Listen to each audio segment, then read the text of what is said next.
The lord. ఈరోజు Hebron calendar వాగ్దానము నిర్గమాకాండము 14వ అధ్యాయము 13వ వచనము.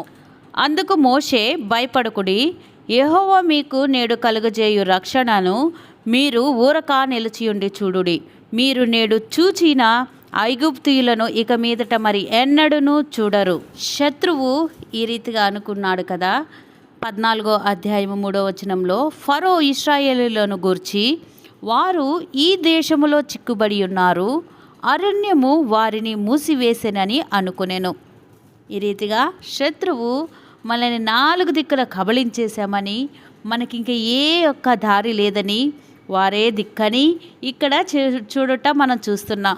కానీ ప్రభువు అన్ని మార్గాలు మూసివేసినను మన కొరకు ప్రత్యేకమైన మార్గమును తెరిచేవాడుగున్నాడు.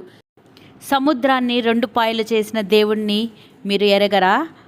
పగటిలో మేఘస్తంభముగాను రాత్రిలో అగ్నిస్తంభముగాను కాపాడిన దేవుడిని మీరు ఎరగరా? బండలో నుంచి నీళ్ళు ఇచ్చిన దేవుడిని మీరు ఎరగరా? ఇటువంటి దేవుడు మనకుండగా ఏ విరోధమైన ఆయుధము వర్ధిల్లదు.